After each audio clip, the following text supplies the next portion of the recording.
Okay, so it adds the item on there. So that's one way you can find your item. Again, you can also just type in a brief description if you know like the actual description. So like if we started typing in space dye, I mean, you see it's going to start pulling up crew necks, but then it's also going to start pulling up where it says like SD space dye, and then it's going to give you a whole list. So again, it's going to be the easier way just to do it the way we've done it before by looking at by style number. Or if you have the UPC, you could type it in here as well. But again, if you have the UPC, just type it in where it says scan item or coupon. If we need to adjust tax for any reason, all you would do is go right here where it says tax, and you can enter the tax you want to change. So if you're doing a return or exchange from another store where their tax is different, you can change it right here, and then you can just set the tax amount. What you can also do is remove all tax, and this will be for our tax exempt sales, which I know a lot of people do get. So all you would do is just hit remove all tax, and it's going to remove the tax from your sale, and it'll show it at the very bottom as well that no tax is being charged to this customer. So same thing, we're going to just change the price, but we'll do it this way as well. So we're just going to adjust the price here.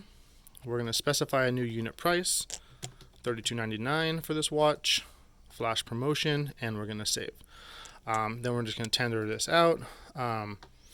So again, you can do credit or cash or gift card as well. Right now I'm not going to tender it out because I don't want to have too many transactions on this. So I'm just going to exit out of this. What you can do is if a customer changes their mind, say they don't want this anymore, they're, you know what, I don't know, I don't want to get watches after all. I'm just going to go somewhere else. I'm going to look around first and then I'll come back later. We'll see. You can click on the ticket and you can place it on hold for the customer. So if they do actually are going to come back, and they go, hey, you know what, my card's being declined right now, let me go withdraw some cash. You can put this sale on hold. And then it clears it out of here. And all you have to do to find that transaction, if you just go back to the side menu, you're going to do find ticket. Just make sure it's on your location and then the station you're on. So you're on register 1. So it's going to, and then you just do where it says completed. So this drop down menu, it says completed, on hold, or voided. So we're going to click on hold, and it's going to show the transaction that is on hold. So this is the last one that we did. Here's the watch. It comes right back up. Now, if they come back and they go, you know, I don't want it at all. Never mind. I'm sorry. I wasted your time. We can click this ticket and we can just void it out altogether. And then you just select the reason why. So either a duplicate ticket, maybe they came back, but someone else rang them up. They didn't tell them that they had put it on hold. Or they just changed their mind altogether. So right now we're just going to put change mind and yes for the ticket. And now it's going to say voided, change mind on this date and time. And all you have to do is you can just go and start a whole new ticket and you're done with that. One cool thing is you can always look for any ticket throughout your day. So all the completed ones, so this is your actual transactions. You can reprint that receipt. You can go into a return. You can go back and email the receipt to the customer. Print gift receipts, doesn't matter. You can do on hold, so whatever transactions are on hold. Again, this defaults to all locations. Just make sure your location only is highlighted. So it'll show you whatever transactions you have on hold, and it'll show you both registers. And then you can put all voided transactions. So these are the transactions that we voided over the past couple of days for my store, just doing training. But you can see this last one, the one from right now that we just voided, it's right here on top. So it is in chronological order, so the newest ones are going to be at the very top. And then we'll show you all throughout like any days that you've done on there. So now what we're going to do is we're going to close the drawer. Very basic very basic and easy, just like how we did opening. So you're just going to click on that side menu again, and then right where it says manage drawer, you're going to see close drawer. So we're going to close the drawer. So the same exact thing. It's going to look exactly the same as when you open the drawer. You're going to count all your denominations just as before.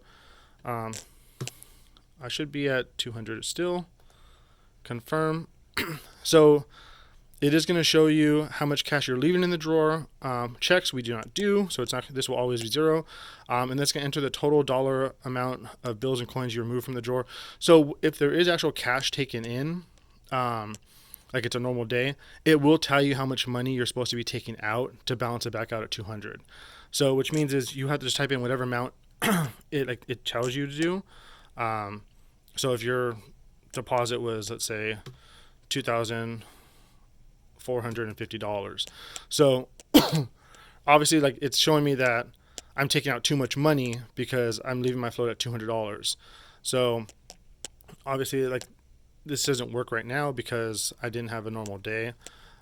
So right now my deposit would be $0. One question that we've always come up with is what happens if I don't take in enough cash to even have a deposit. So what if I had nothing but returns on this register for the day? So my deposit, like I'm closing my drawer at $180. So I need $20 to put it back to 200. Now, with this system, it's a lot easier. You just close your drawer at that 180. You don't have to worry about shorting your deposit or balancing out money any other way, because when you open the next morning, when you open the next morning, you'll still open at that 180.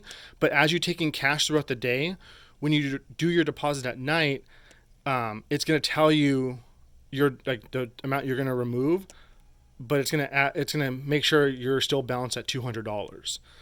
So if the next day you took in exactly that $20, so you're closing your register and it's going to balance you out to $200 and you won't have a deposit. So the system will automatically do it for you, which is nice. So you can close your cash drawer at whatever amount at night, because the next day it's going to tell you how to balance it out. It's just going to balance it out for you, so you don't have to worry about like moving any money or like, again, shorting the deposit or whatever it is. It's just going to correct it for you, and your deposit will automatically get like shortened technically, but you don't have to do anything. It's just going to tell you the amount to take out. So once you're done with that, we're just going to do close drawer, and then it's going to tell you that you won't be able to use the POS while the drawer is closed. So we're going to hit yes. Again, this pops up to do report. I don't think it's going to let me do it right now. Yes, it won't. So we're just going to exit out of that. And now it's back to the open cash drawer. The one nice thing with the system is you can open and close the cash drawer as many times as you want throughout the day. It doesn't do anything to your actual end of day sales because there's no actual end of day procedure. In this system, the sales day ends at midnight. So it will just reset to a new day at midnight. So this is especially good for like maybe holidays where you're taking in a lot of cash throughout the day, or you have multiple ringing. You can assign just one cashier when their shift is done. You can actually close the cash drawer, take out that deposit, put it in the safe until the end of the night, and then reopen it for a new associate. So they're starting at $200. So again, you can open and close as many times as you want. Another instance would be, let's say you just closed your registers. It's 5 minutes after closing, but someone comes knocking on your door and they go, oh, I really want to buy something. Like I need something for a wedding tomorrow. I just need this outfit real quick. I know what I want. I'll be in and out. You can open up your register, no problem. Take a cash card, doesn't matter. Again, it doesn't hurt how many times you open and close this register. So those are all pretty much the basic functions. If I am forgetting anything, feel free to call or email me, and I can always add that on and make another video. But yeah, I hope this is helpful. Again, we all have a training account now, so you should be getting used to this for yourself, as well as training your key holders and training all of your staff. Again, if you have any questions, feel free to call or email me, and I will be happy to either add to this video by making a new one or answering your questions over the phone or sending out an email to the whole district, whichever is best. All right, that's about it. Thanks. Bye.